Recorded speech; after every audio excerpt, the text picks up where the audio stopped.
Être chrétien signifie essentiellement être un disciple de Christ. Mais qu'est-ce que cela signifie de suivre Christ? C'est seulement dans les paroles propre de Jésus-Christ que nous trouvons la vraie signification. Par exemple, dans Matthieu 16, verset 24, si quelqu'un veut venir après moi, qu'il renonce à lui-même, qu'il se charge de sa croix et qu'il me suive. À ce propos, l'apôtre Pierre déclare, et c'est à cela que vous avez été appelés. Parce que Christ aussi a souffert pour vous, vous laissant un exemple, afin que vous suiviez ses traces, lui qui n'a point commis de péché.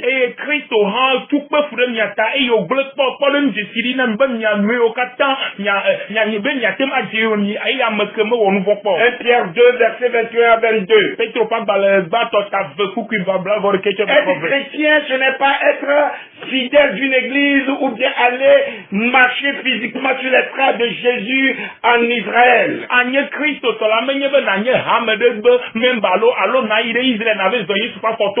Être chrétien signifie que je marche sur ce chemin de la victoire tracé par Jésus sur le péché auquel je suis tenté et appartenir au royaume de Dieu.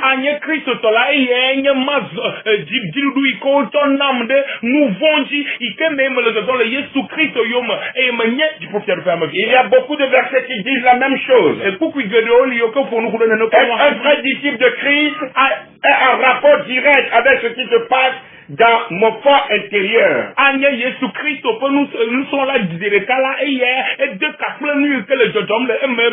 Jésus était un homme comme nous. Il n'a jamais péché une seule fois. En faisant cela, il a rendu la victoire sur le péché possible pour nous. Être chrétien signifie que je marche sur ce chemin de la victoire sur le péché auquel je suis tenté.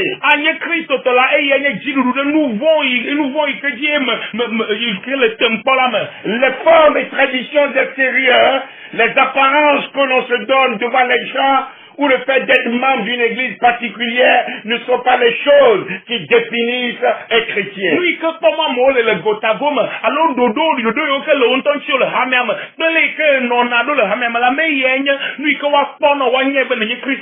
Ceci étant, quelqu'un pourrait se demander s'il est encore nécessaire d'aller à l'église. Parce que j'ai la parole de Dieu qui me montre la vie que Jésus a vécue. Est-ce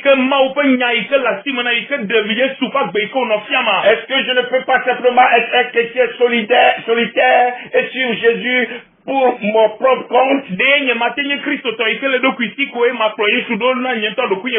Cela peut sembler théoriquement possible. Mais l'apôtre Paul utilise l'image d'un corps pour expliquer que si nous souhaitons vraiment faire des progrès, nous avons besoin les uns des autres.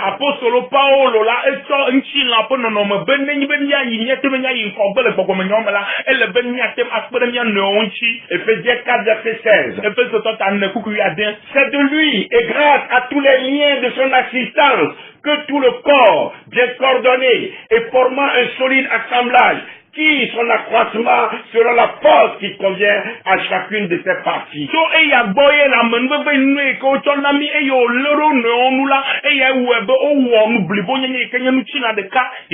Et s'édifie lui-même dans l'amour.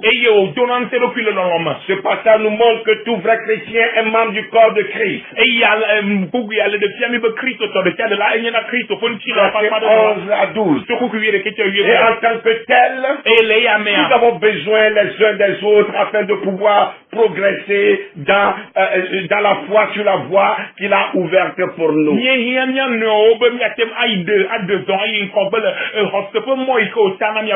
se peut que nous n'ayons pas tous le même rôle dans le corps.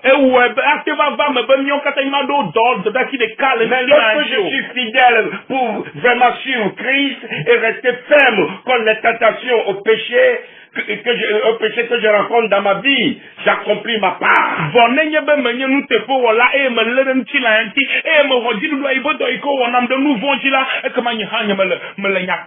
Je fais quelque chose pour la croissance du corps.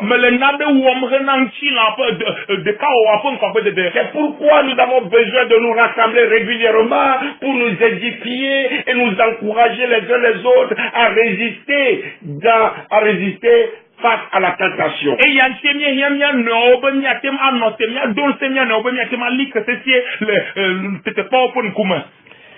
Lorsque je vois d'autres membres du corps de Christ, je suis fortifié en sachant qu'il y a beaucoup de gens qui combattent le même combat de la foi que moi.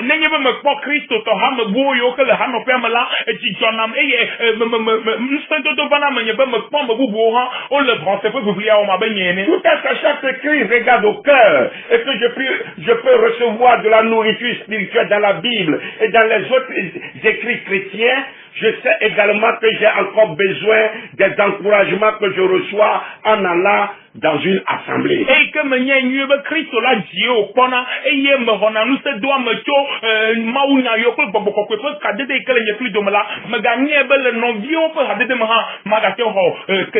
Cela me renouvelle et m'a permis d'entendre l'évangile de Jésus-Christ annoncé par des hommes de Dieu fidèles.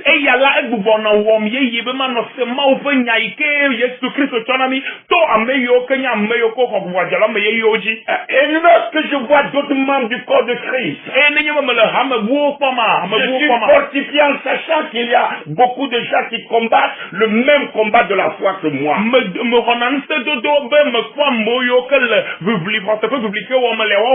Écoutez ces personnes témoigner de l'aide qu'ils ont reçue de la parole de Dieu et les entendre partager leur victoire, m'aide à recevoir plus de lumière et à continuer à suivre Jésus sur le chemin de la victoire sur le péché.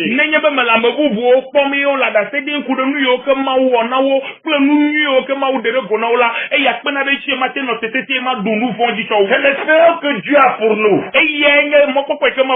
comme Paul l'a écrit, jusqu'à ce que nous soyons tous parvenus à l'unité de la foi et de la connaissance du Fils de Dieu.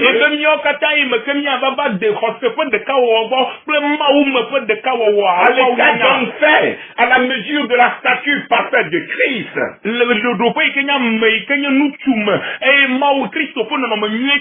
Afin que nous croissions à tous égards en celui qui est le chef Christ.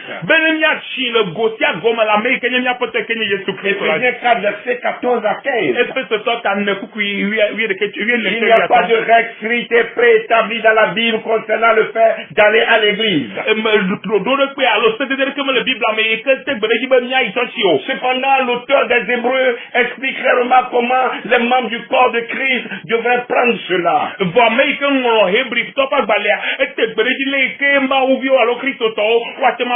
Hébreux 10, verset 23 à 25.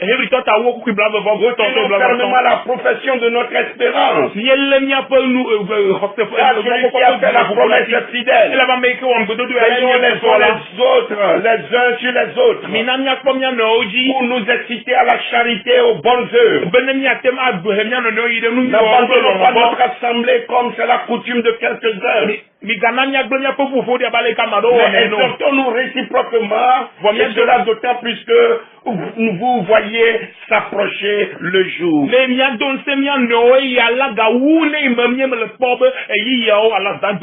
Nous avons besoin de confesser notre foi les uns aux autres. Cela nous permet de nous exciter à l'amour et aux bonnes œuvres.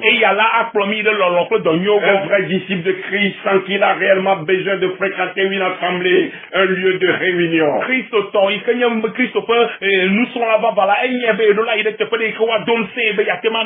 C'est là qu'il reçoit de l'aide et des encouragements. Et il a communion avec ceux qui travaillent pour édifier le corps de Christ.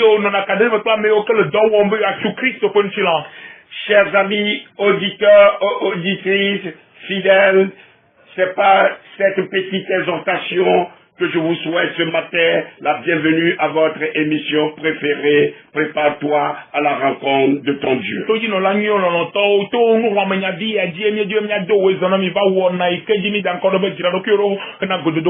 Je suis ravi de vous savoir nombreux à suivre chaque samedi ce programme de l'équipe de la rédaction du magazine Maranatha.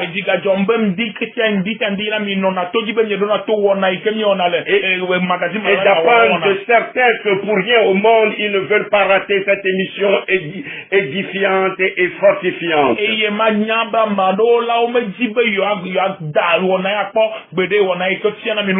Que le Seigneur bénisse votre fidélité d'écoute.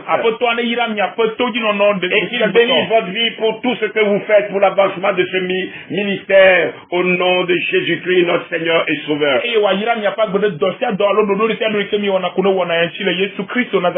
Amen. Amen. Mes frères et sœurs, la fois passée, nous avons parlé des conditions pour l'obtention du bac. C'est-à-dire du brevet d'approbation céleste et de l'assurance du salut. Aujourd'hui, nous allons réfléchir sur les signes du chrétien candidat à l'enfer.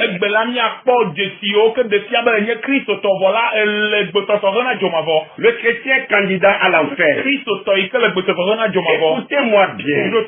Avant tout, des questions pertinentes s'imposent à tous les aimables auditeurs et auditrices de l'émission Prépare-toi à la rencontre de ton Dieu.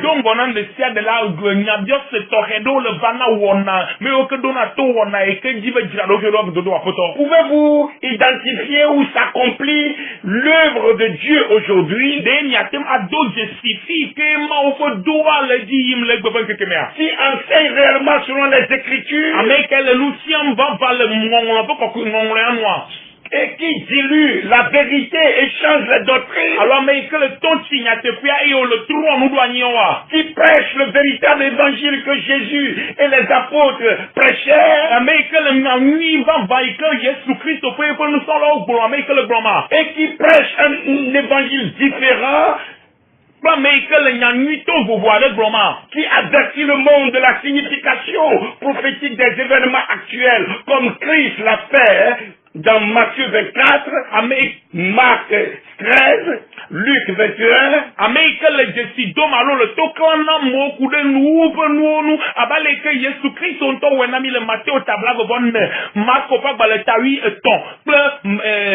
Luc 21. Et qui prêche au nom de Christ, un autre Jésus. Faisons très attention et sachons où nous allons. Pouvez-vous identifier les loups qui divisent et qui dévorent le troupeau de Dieu?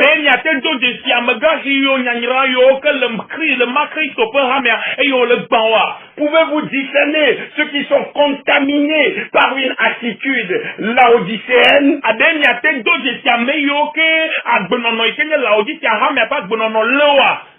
Encore cet avertissement, mes frères et sœurs. Éloignez-vous de ces gens-là. Fuyez-les. Il faut que nous soyons capables d'identifier le cri au milieu de la nuit lorsque nous l'entendrons pour partir.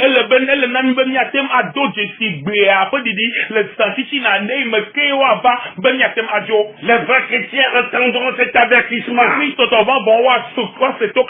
Sachons que Satan a ses propres ministres actifs de plus en plus nombreux à cette fin des temps. Et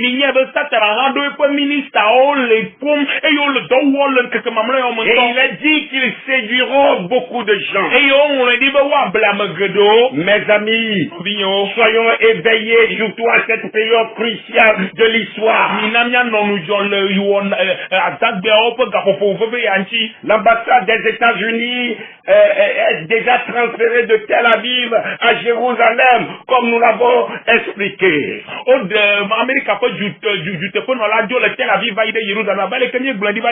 D'autres ambassades suivront.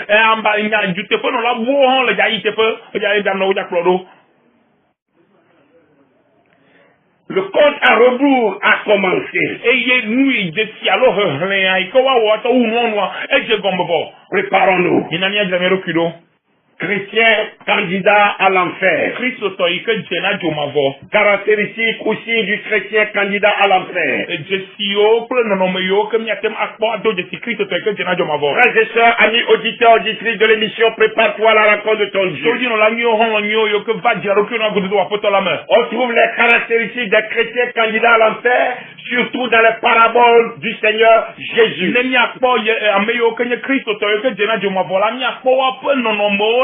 Et c'est ce qui va retenir notre attention aujourd'hui.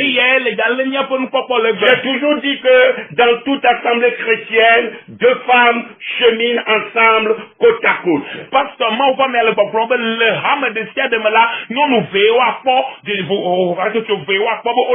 Prient ensemble, reçoivent les mêmes enseignements et écoutent les mêmes prédications. Pourtant, l'une sera prise.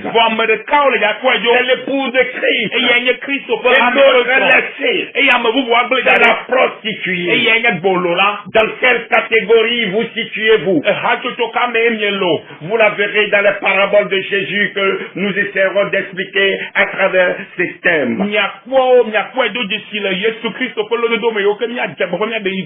On a souvent supposé que le Christ parlait en parabole pour clarifier le sens de ses enseignements.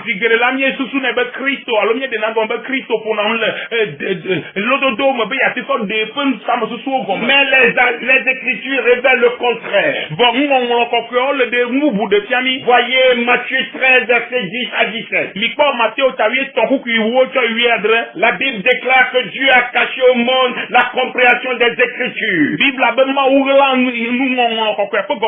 Mais qu'il a révélé par son esprit à ceux qu'il a appelés. 1 Corinthiens 2, versets 7 à 16. Mes amis, voici une définition simplifiée du mot parabole. Une histoire terrestre avec un sens spirituel. Ceux qui sont disposés à se laisser conduire par l'Esprit de Dieu chercheront et comprendront la véritable signification des Écritures.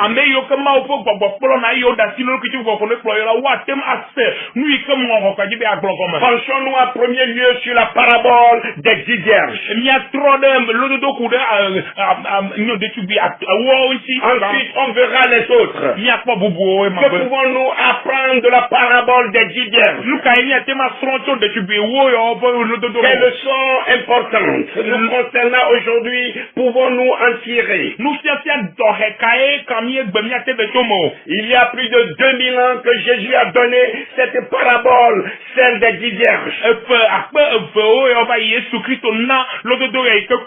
Notez pour lire après. À cause du temps, Matthieu 25, verset 1 à 13. Pour beaucoup, il s'agirait d'une petite histoire biblique où il serait question de l'ombre, d'huile et de préparatifs pour un mariage.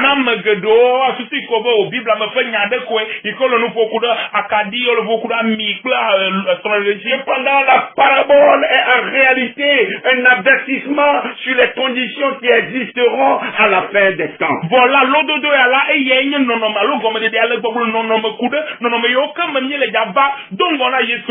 Les personnes concernées sont celles de la génération qui verra le retour de Jésus-Christ.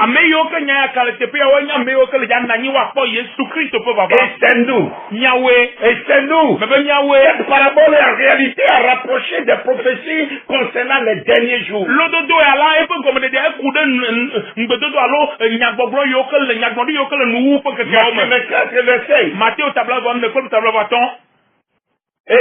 Et ces prophéties, nous les voyons s'accomplir devant nous. Nous en avons déjà longuement parlé dans notre enseignement sur les signes prophétiques des événements de l'actualité.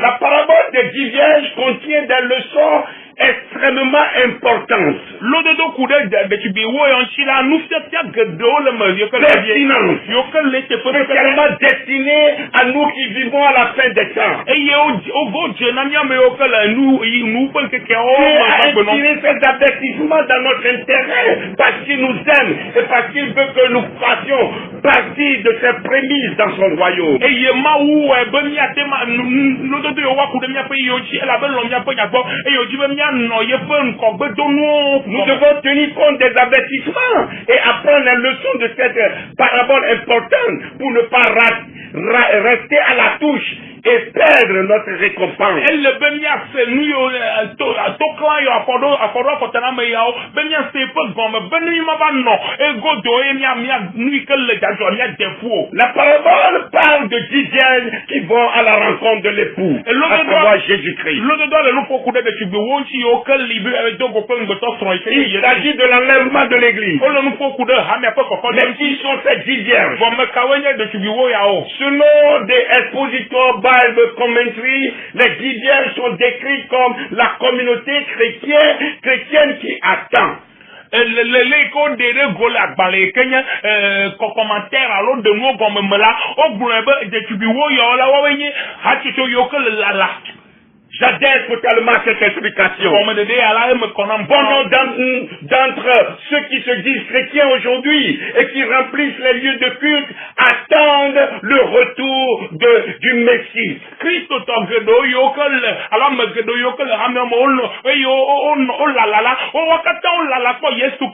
mais la parabole ainsi que plusieurs autres passages montrent que beaucoup d'entre eux ne recevront pas la récompense qu'ils anticipent.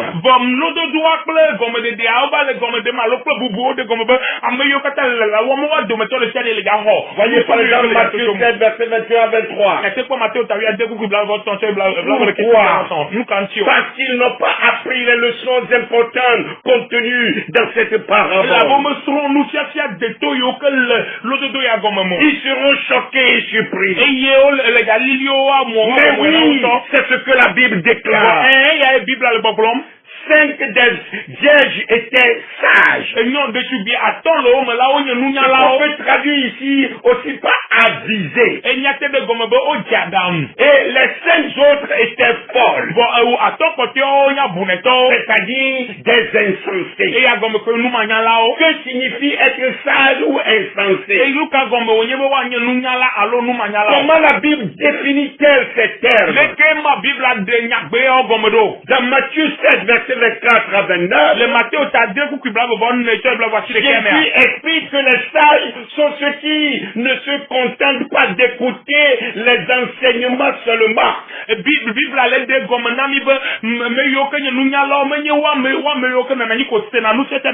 ceux qui les mettent réellement en pratique. Il déclare que les insensés entendent, mais ne suivent pas la parole de Dieu. Ils inventent toutes sortes de prétextes et d'excuses pour dire que les commandements et les enseignements donnés dans les Écritures ne s'appliquent plus à nous aujourd'hui.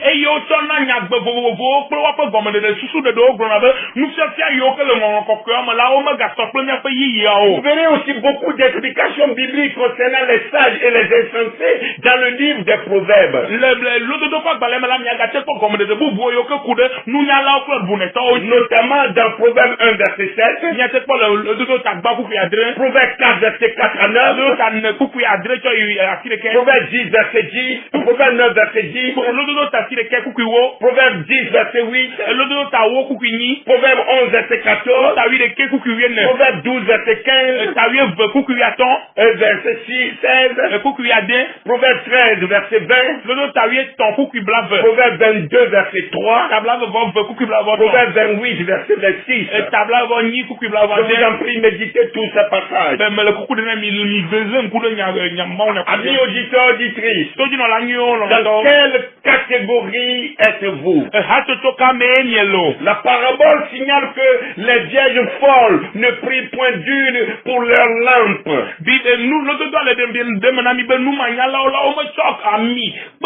Alors que les vierges sages prient une quantité d'huile supplémentaire dans l'attente de la venue de l'époux. Le commentaire avance diverses idées sur le symbolisme de l'huile, telle la grâce ou les bonnes œuvres par exemple.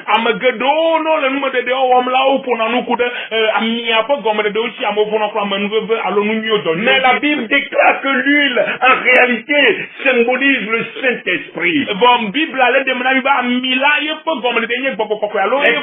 Exemple, lorsque Saül et David furent choisis comme rois d'Israël, Samuel les joignit d'huile et l'Esprit de l'Éternel entra en eux. Et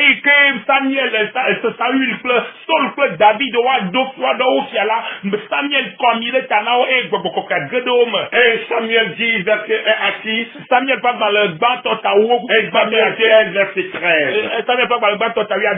Aujourd'hui, il ne s'agit plus d'onction d'une huile physique préparé particulièrement ou mystiquement quelque part, ou bien béni par un soi-disant homme de Dieu puissamment oint.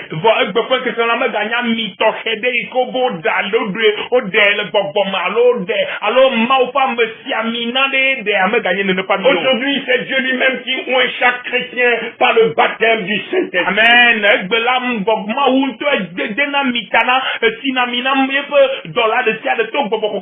Amen. Appelons immersion dans le Saint-Esprit.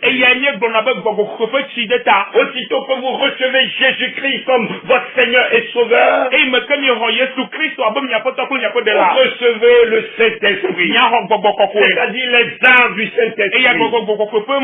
Votre esprit est réveillé et scellé. Vous avez le Saint-Esprit en vous. Dans Romains 8, verset 9, nous voyons que sans l'Esprit de Dieu, nous ne sommes pas réellement chrétiens. Mais ici, vous êtes remplis jusqu'au débordement. Tel que Jésus l'avait promis. Mais vous recevrez une puissance, le Saint-Esprit survenant sur vous, et vous serez mes témoins à Jérusalem, dans toute la Judée, dans la Samarie, et jusqu'aux extrémités de la terre.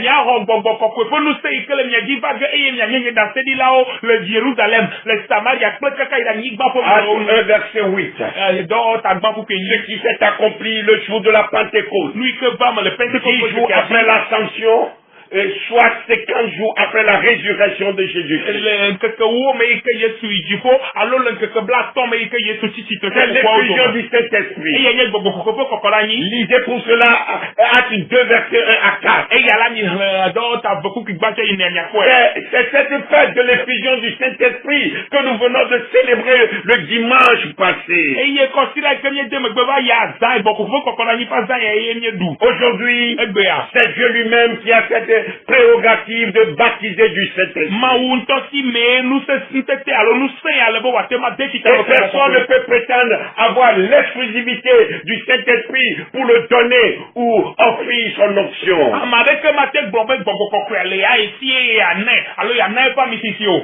Quand on parle du Saint-Esprit ou du baptême du Saint-Esprit, bon nombre de chrétiens pensent automatiquement au parler en langue. C'est l'un des dons du Saint-Esprit. Mais beaucoup oublient qu'ils peuvent s'évertuer à parler en langue à tout bout de champ, cependant finir leur course en enfer. Vous pouvez prophétiser. Vous pouvez guérir les malades. Vous pouvez faire les miracles au nom de Jésus. Accomplir des œuvres. Mais finir votre vie en enfer. Et c'est très bien dommage pour vous. Il y a la parabole des 10 vierges. Les 5 vierges sages ont beaucoup d'huile en réserve.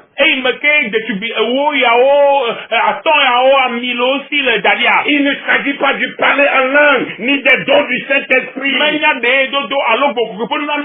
Mais il s'agit du fruit de l'Esprit. Alléluia. Amen. La Bible déclare que si nous voulons être dans le royaume de Dieu, nous devons nécessairement produire du fruit. Matthieu 3, 3, verset 8. Matteo tato kuki ni. Jean 15, verset 1 à 8. Yohanes tawi ato kuki bato yeni. Le fruit de l'esprit, Bogbo pokutete c'est ya. la nature de Jésus-Christ. Yenye yesu po nonoma. C'est le caractère de Yenye Christ. Christo po nonoma. Galates 5, verset 22 à 26 nous donne la liste des caractéristiques du fruit de l'esprit que Dieu veut que nous ayons et manifestions. Galati ato tato kuki blava voche blava dia ende tiami yesu po nonomo yesu pa gonono. E ke maule jisi mwe myo hamya sron. Il s'agit entre autres de l'amour, E yenye lolo. un intérêt tourné vers les autres, E lolo yenye le troda mbubu. la joie, la paix, la patience, la bonté, la foi et la maîtrise de soi. L'esprit de Dieu est modéré et plein de miséricorde. Jacques 3, verset 17. Les autres caractéristiques importantes du fruit de l'esprit incluent une force de conviction et un solide esprit de discernement.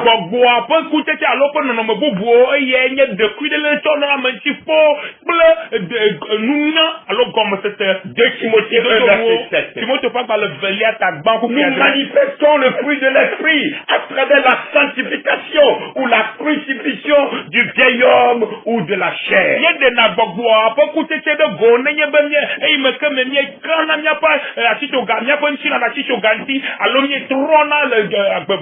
Ceux qui manquent de ces caractéristiques du fruit de l'esprit deviennent impatients. Ils se renferment sur eux-mêmes. Ils ont des compromis. Et ils ne parviennent pas à discerner la vérité de l'erreur. Ils laissent leur réserve d'huile diminuer et s'épuiser.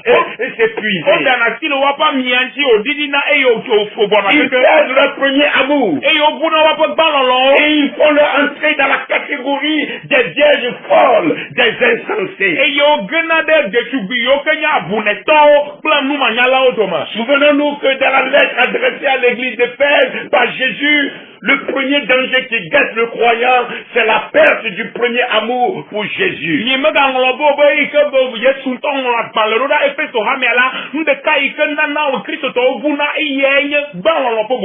Quand l'amour nous quitte, la joie diminue et finit par disparaître. Sans l'amour, la paix nous quitte également. Sans l'amour, la foi n'a plus de racines. Elle perd son fondement. Il en est de même pour la maîtrise de soi et tout le fruit de l'esprit. Mes frères et sœurs, l'esprit de Dieu est dynamique. Il descend et il coule dans notre vie. Il dépend de la façon dont nous en prenions soin, l'entretenons et le manifestons. C'est pourquoi Paul exhorta Timothée à ranimer la flamme du don de Dieu. Un verset 6. Nous avons reçu aussi cet avertissement, mes frères et sœurs. N'éteignez pas l'esprit. 1 Timothée 5, verset 19. Nous devons ranimer l'esprit de Dieu en nous. En étudiant la Bible régulièrement, en faisant des efforts pour développer les caractéristiques de l'esprit, du fruit de l'esprit. En agissant avec amour et patience, même lorsque nos tendances charnelles nous pousseraient à agir méchamment. La Bible déclare que ceux qui sont enfants de Dieu sont conduits par l'Esprit de Dieu et sont héritiers avec Jésus-Christ. Romains 8, verset 14 à 17. Mes frères et sœurs, Dieu donne son esprit à ceux qui lui obéissent. Actes 5, verset 32. Dans l'esprit de Dieu, ne sommes pas réellement chrétiens. Selon Romains 8 et verset 9. Et nous laissons diminuer nos réserves d'huile. Les caractéristiques du fruit de l'esprit ne seront pas manifestes dans notre vie. Elles ne seront pas prêts pour aller à la rencontre du Christ lors de son retour. Nous aurons laissé passer cette occasion de faire partie de la première résurrection en tant que prémisse.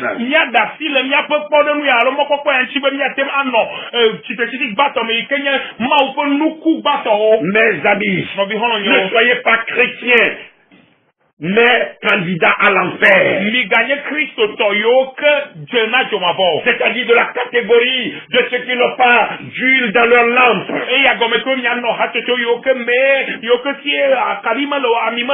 Les 5 vierges folles. Les lampes des vierges sages brûlaient avec éclat parce que ces vierges avaient pris de l'huile avec elles.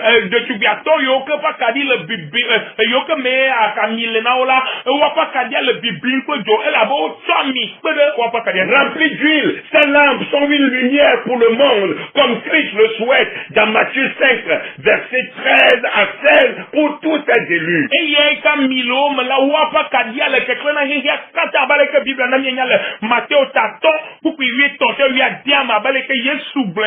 Si nous nous nourrissons de l'Esprit de Dieu, les gens verront que nous portons du fruit dans notre vie. Ils verront l'amour, l'obéissance, la foi et les bonnes œuvres. Malheureusement, les lampes des vierges folles s'éteignent par manque d'huile. Si nous commençons à faire des compromis avec la vérité divine, si nous commençons à ignorer ou à désobéir à ses instructions, alors nous commencerons à perdre l'Esprit de Dieu. Le fruit de l'Esprit commencera à disparaître. Et cela sera remplacé par des pensées égoïstes et des actions souvent vaines et immorales. Les œuvres de la chair. Ce que vous verrez dans Galates 5, verset 19 à 28. Les péchés sexuels, le mensonge, la fraude, les disputes, les hérésies et les divisions se multiplieront.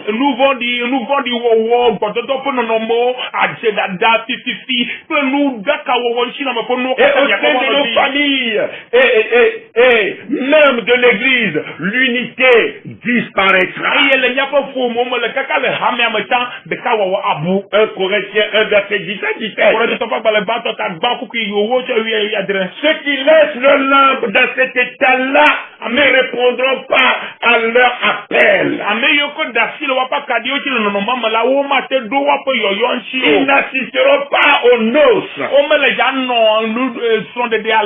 Ils ne feront pas partie des prémices dans le royaume de Dieu. Ce sont des chrétiens candidats à l'enfer. Les chrétiens candidats à l'enfer sont des chrétiens sans Christ. Mon frère, ma soeur, voilà un sérieux avertissement. Quel est l'état de ta lampe? Est-ce qu'elle brille avec éclat? Ou est-elle en train de s'éteindre? Si tu n'es pas sûr, demande à Dieu qu'il te donne, qu'il te montre l'état de ta lampe et sois prêt à écouter la réponse qu'il te donnera.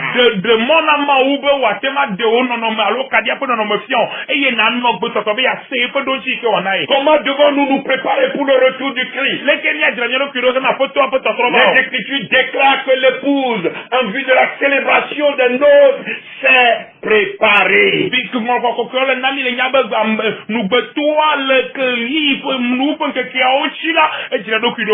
Apocalypse 19, verset 7 à 8. Elle a grandi dans la compréhension de la vérité. Elle a appris à vivre de toute parole qui sort de la bouche de Dieu. Elle a bâti un caractère chrétien fort et solide.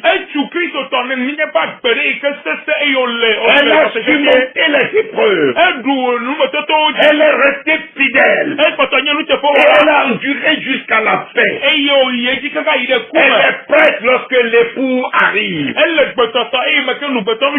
Ceux qui suivront cet exemple seront invités au banquet de noces. Ensuite, la porte se refermera. Où serons-nous lorsque la porte sera fermée? Serons-nous assis à l'intérieur de Jésus-Christ? Où serons-nous dehors, désillusionnés et désappointés, grinçant des dents?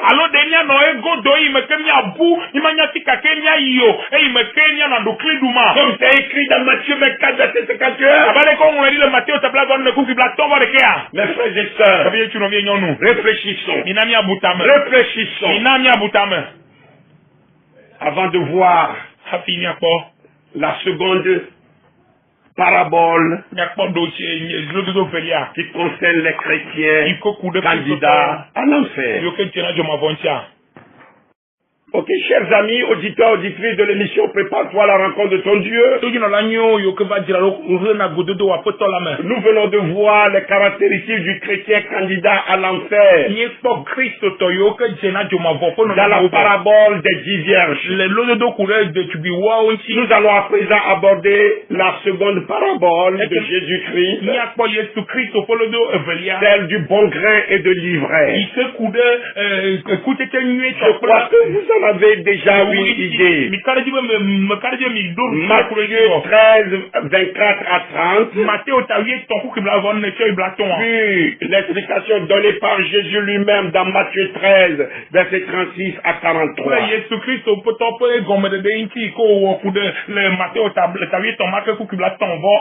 Dans cette parabole, alors qu'un ennemi a semé de l'ivraie dans un champ de blé, le maître dit à ses serviteurs de ne surtout pas chercher à l'enlever tant que la moisson n'est pas prête.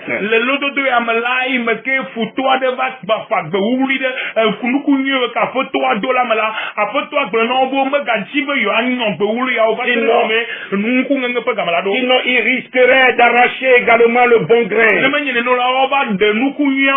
Il leur demande donc d'attendre le bon moment,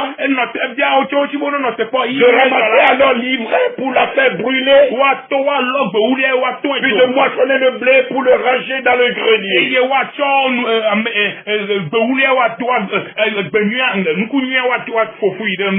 Selon Matthieu 13, verset 10 à 17, et Jean 16, verset 44 et verset 65,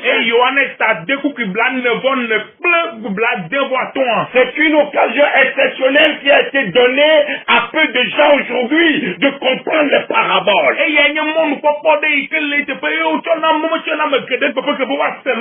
Pourquoi il nous importe de nous poser une série de certaines questions personnelles très importantes avant de continuer.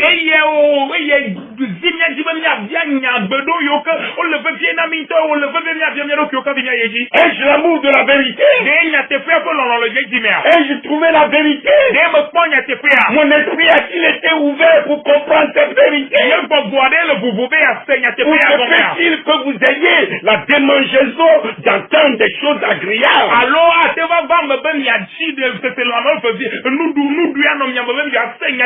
Parce que vous aimeriez mieux entendre de nouvelles vérités et des fables qui vous excitent.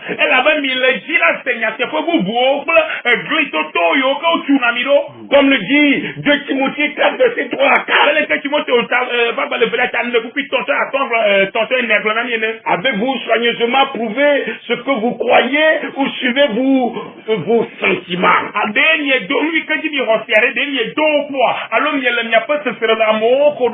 Écoutez-vous les dernières doctrines ou quelqu'un qui vient en se disant prophète et enseignant.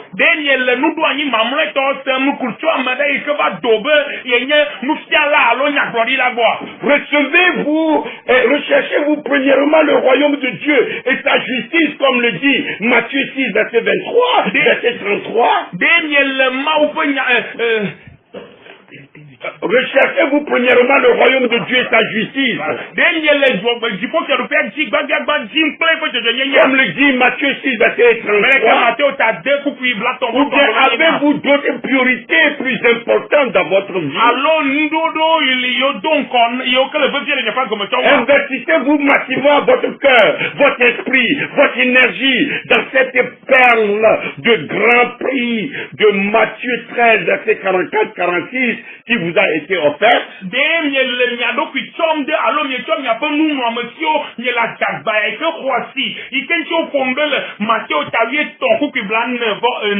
Vous efforcez-vous de plaire à Dieu ou de croire intimement avec Dieu pendant qu'il se trouve, ou bien reportez-vous à plus tard les décisions les plus importantes de votre vie?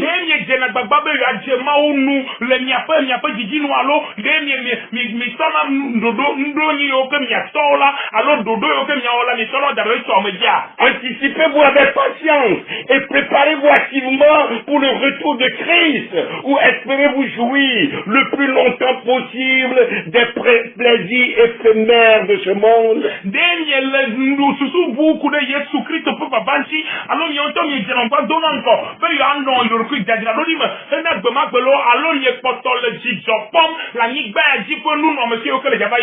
Jésus a dit que notre trésor, notre investissement en argent, en temps, en énergie sera là où sera notre cœur.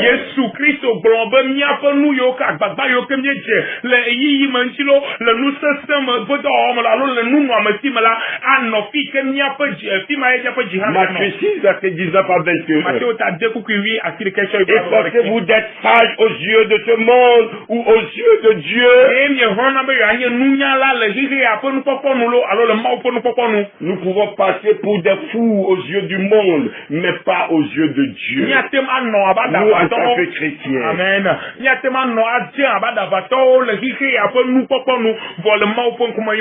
Je dis bien nous, en tant que chrétiens, possédant notre bac, c'est-à-dire notre brevet d'approbation céleste. Mais nous beaucoup de Christ que si y bac sous, et que y brevet d'approbation céleste, alors parler que de mon homme ils ont fait une fausse repentance de leur vaine manière de vivre et de renoncer à l'héritage des péchés de leurs ancêtres.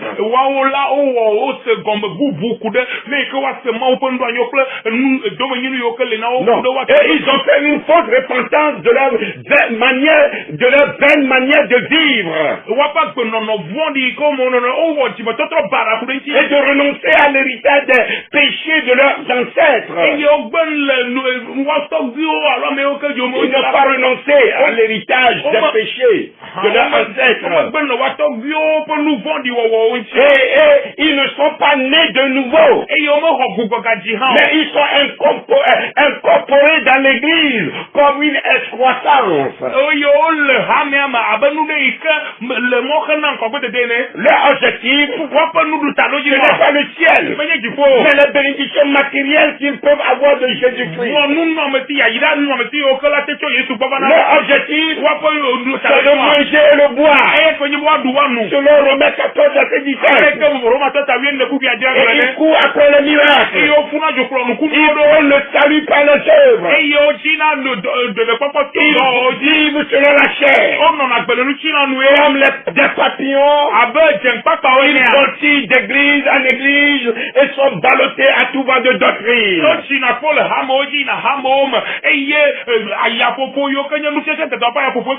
Éphésiens 4, verset 14.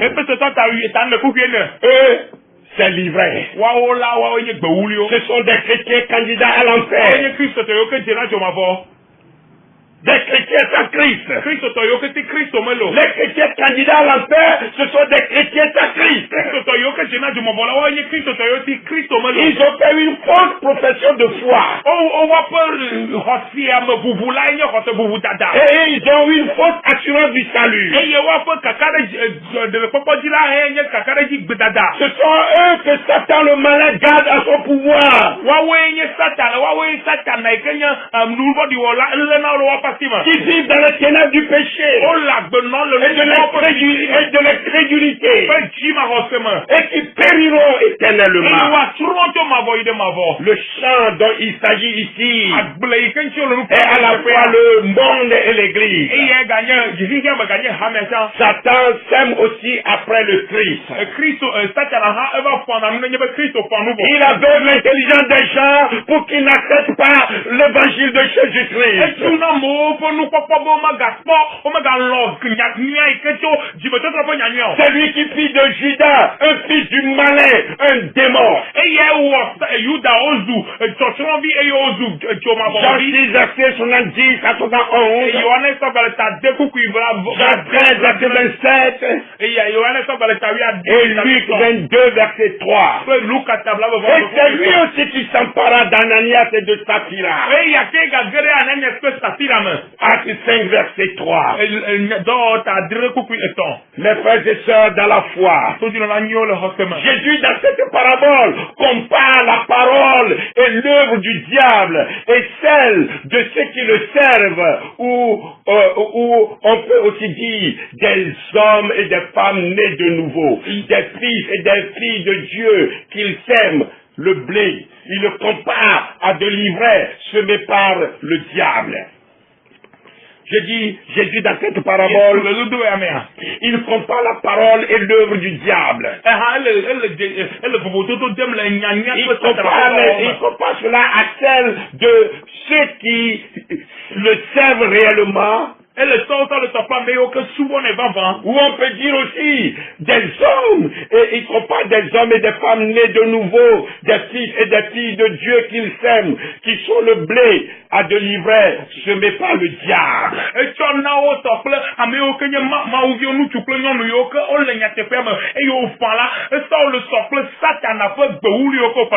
Pourquoi l'ivraie? L'ivraie en grec signifie zizanie.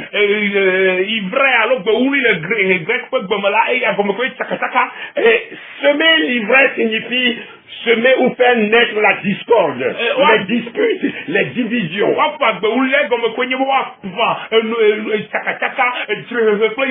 Vengeance sournoise permettant, quand on voulait du mal à quelqu'un, de détruire irrémédiablement sa récolte.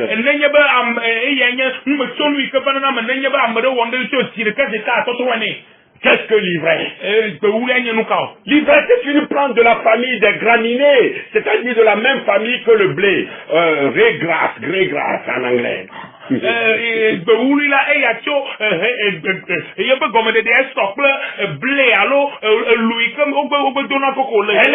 est sauvage et nuisible, produisant une graine toxique qui est censé provoquer une sorte d'ivresse. C'est un poison mortel.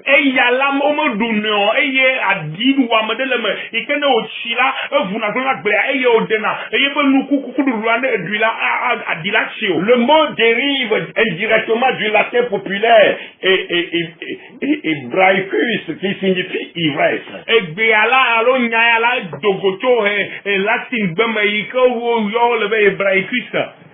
D'autre part, l'ivraie empêche le blé de se développer normalement en épuisant le sol.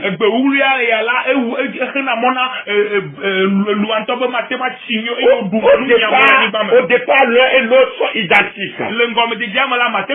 Mais après, son aspect devient assez peu différent de celui du blé au milieu duquel elle croît rapidement.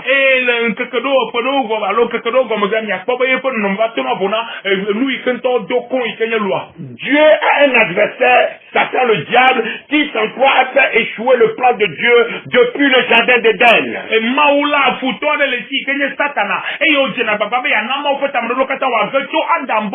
C'est lui qui sème l'ivraie. C'est-à-dire les hérésies et les fausses doctrines qui ressemblent subtilement à la parole de Dieu, l'évangile de Jésus-Christ.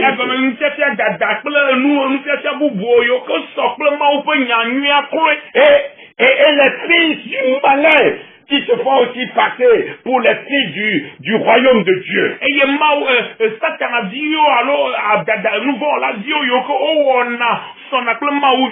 Et ce sont des chrétiens sans Christ. C'est Satan qui les sème. Les hommes et les femmes que Jésus sème deviennent la lumière du monde, le sel de la terre.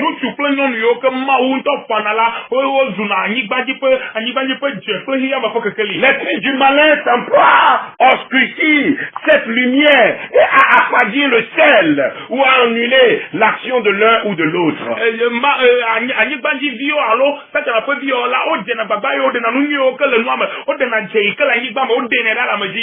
L'ivraie, grossièrement son épi, signe de l'orgueil.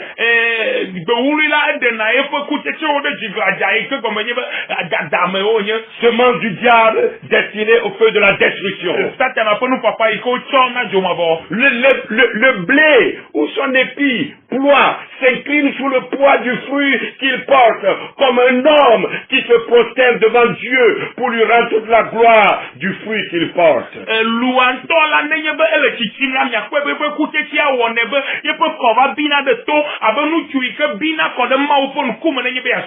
Son fruit va demeurer éternellement. La capacité de tromperie de Satan est si grande que les fils du malin, c'est-à-dire l'ivraie, s'imaginent souvent être les fils du royaume, le blé.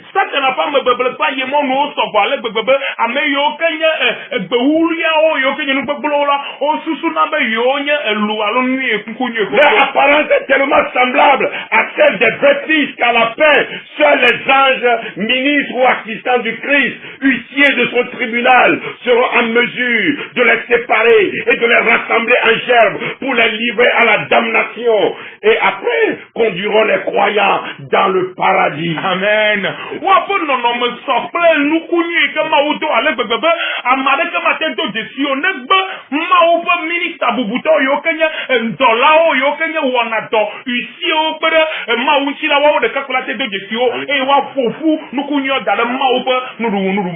Alléluia. Amen. La séparation n'aura pas lieu avant. Pourquoi? Nous sommes toujours dans la dispensation de la grâce. Même si sur le plan naturel, le blé ne peut jamais devenir ivraie, ni l'ivraie blé, sur le plan spirituel, grâce à la miséricorde, à la bonté, à la patience de Dieu, et parce que Jésus-Christ a rendu la chose possible par son sacrifice à la croix, dans le royaume de Dieu, on peut cesser d'être ivraie pour devenir du blé. Amen.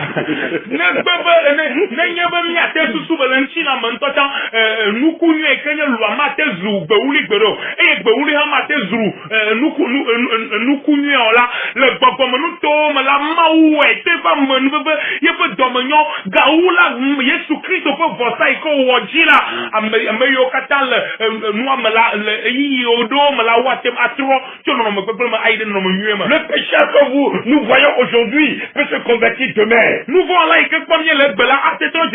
Mais attention, inversement, on peut cesser d'être blé pour devenir aussi de l'ivraie. Le chrétien que nous voyons aujourd'hui peut perdre son premier amour et déchoir demain. Le but de la parabole de Jésus est clair. Elle nous invite à nous demander quelle sorte de semence nous sommes. Et là, à nous interroger sur le sort qui nous attend le jour du jugement.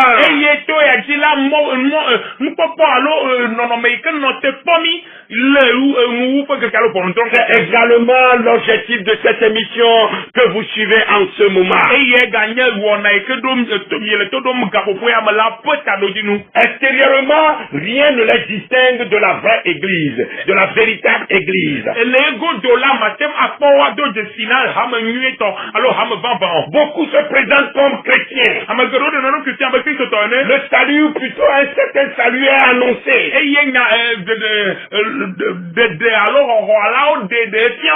Il peut brandir la Bible, mais pas en premier, ni comme l'unique livre contenant la parole de Dieu.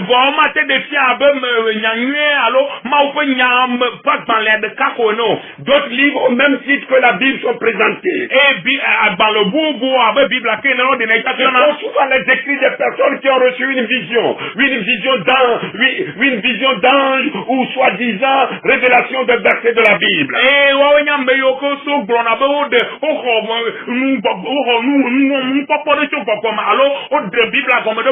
Et ils attachent plus d'importance à ce livre qu'à la Bible.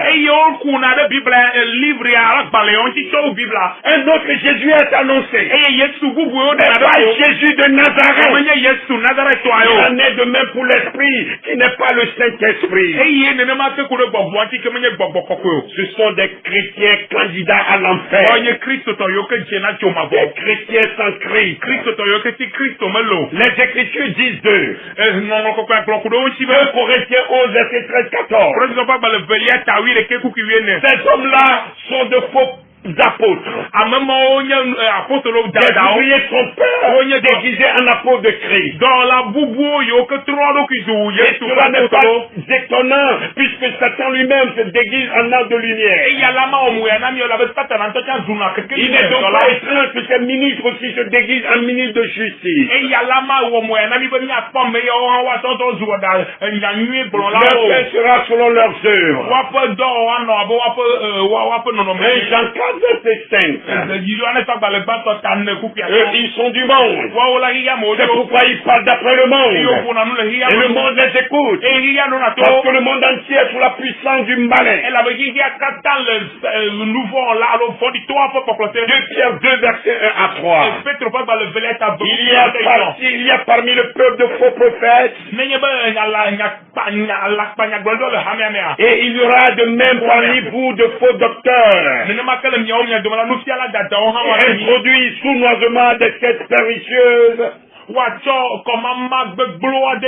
qui reniant le maître qui les a rachetés attireront sur eux une ruine soudaine.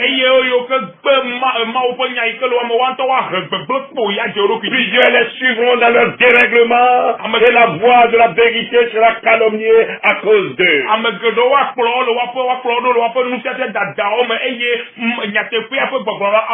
Par cupidité, ils vous exploiteront au moyen de paroles trompeuses.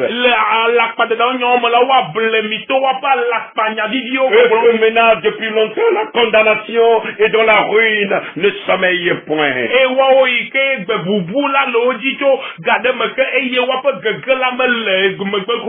Jude 1 verset 4.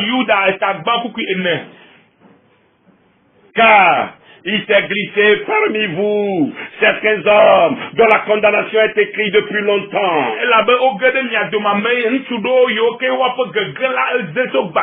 Des impies qui changent la grâce de notre Dieu en dérèglement. Et qui renient notre seul Maître et Seigneur Jésus-Christ. Mes frères et sœurs, si ce n'est pas notre rôle d'arracher l'ivraie, il nous appartient quand même de la discerner, de l'identifier, de la fuir, de la dénoncer vigoureusement, de condamner ses œuvres afin d'endiguer et ou de neutraliser son action dans le monde et dans l'église.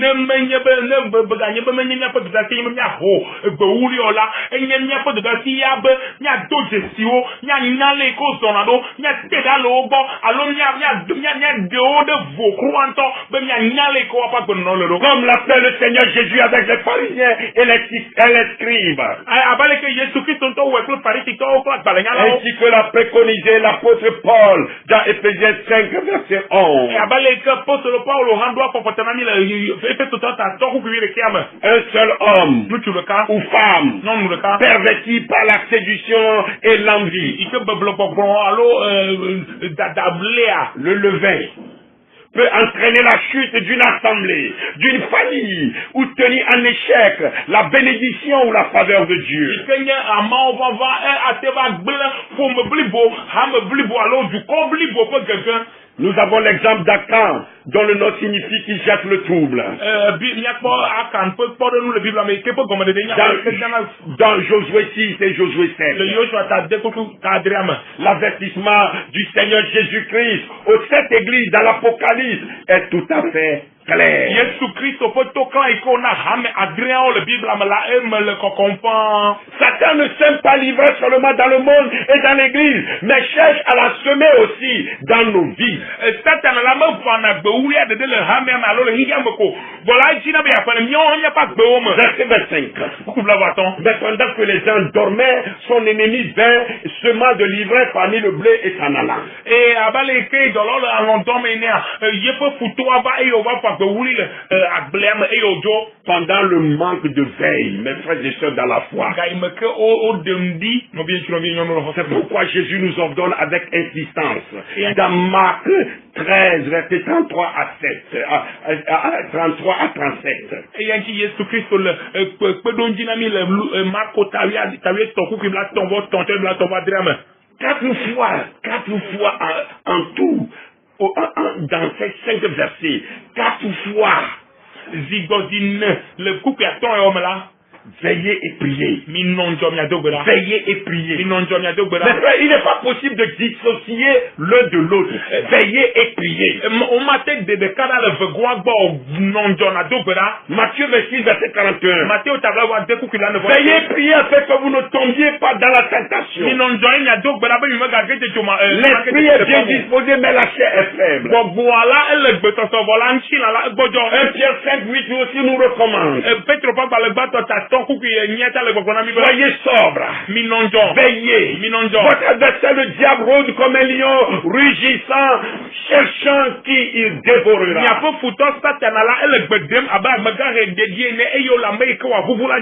Mais il ne dévorera pas n'importe qui. Pas celui qu'il veut. Mais celui qui est mal affermi dans la parole de Dieu. Ou celui qui ne veille pas. C'est-à-dire celui qui n'est pas vigilant. Ou qui ne monte pas la garde. Éphésiens 5, verset 14. Réveille-toi. Réveille-toi qui dort. Relève-toi d'entre les morts. Et Christ éclairera. Mon frère, ma soeur, celui qui dort spirituellement est considéré comme couché avec des morts. Réveille-toi. Toi qui dors, relève-toi d'entre les morts. Et Christ éclairera. La lumière de Christ n'éclaire que les vivants, pas les morts. Il n'éclaire que les vivants. C'est-à-dire ceux qui sont debout, ceux qui se sont relevés.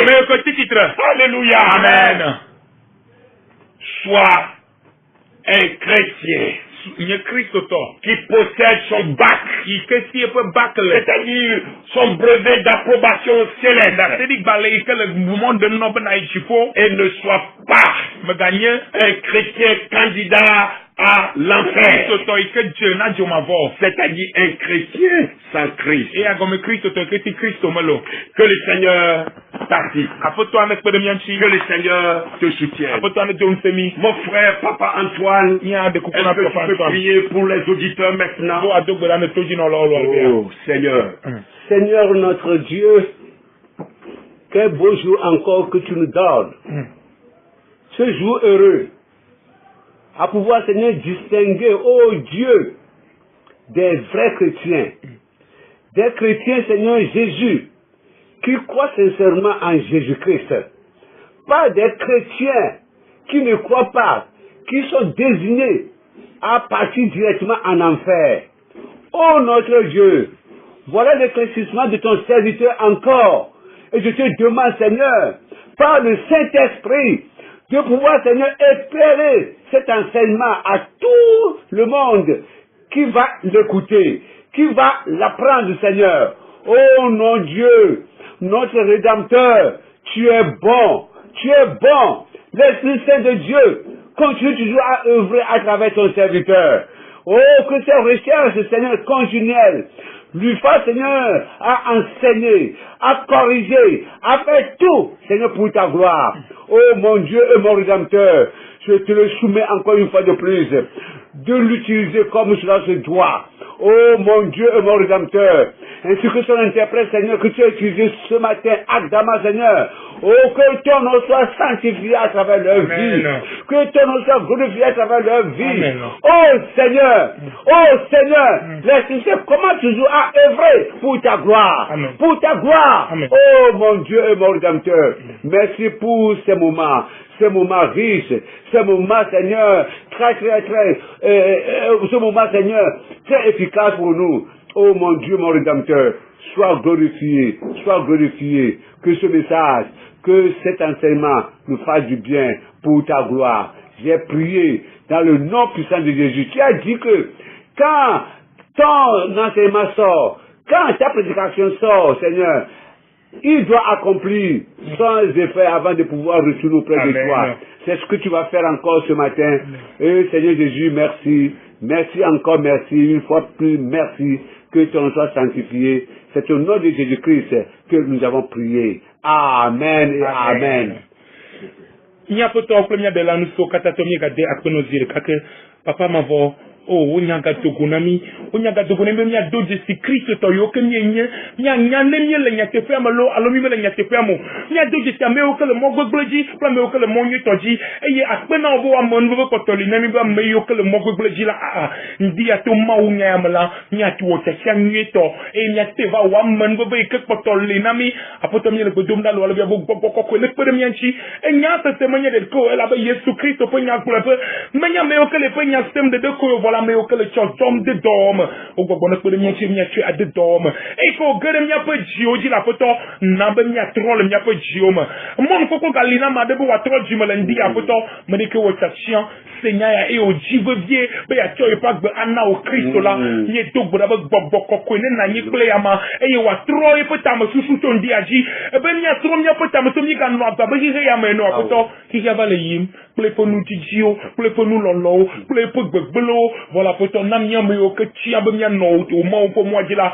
ye to gbo da gbogbo ko ne dom samarele ndiji ndia ma o po gbogbo ne ga blali china Kristo to rele ndia amede ke po Kristo to pa biala e va le va le boufou gede amia menya be le monyi to jalo le monyi to jila poto o gbogbo ko ne do peji na le ndia be monyi to ji ole e wa po mo popo kata kudo Kristo de kakoji ben val akpomin te fo lawe apoto mi gala bodum na de mede ke le dolem le ndia mede ke no me se adam tom ndia la poto donya do da bibla be no nya vala e dynamique da le bia po kokloma me bia bo nya ke to ko ndia la ne dia madela le po kokloma ne dia mrela dole baji ne dia mrela gahom ne diamrela no me sete adama e wa chuka e la bo nyala e chunaka wo ke kele ne kele nyachi wa manu bena na nyikpe mi le nya ko nke ko katama e le kotire am la foto na be mi o tete nyito pente ko tika ma do nduga so la gbe vlo no la foto mi le gbe do go ko ne ko le ba mo nyito la ji ato mi to gbada to guju ko katata nya po jun ko no lao nya po jun ko no lo lao nya ji mo to tro la foto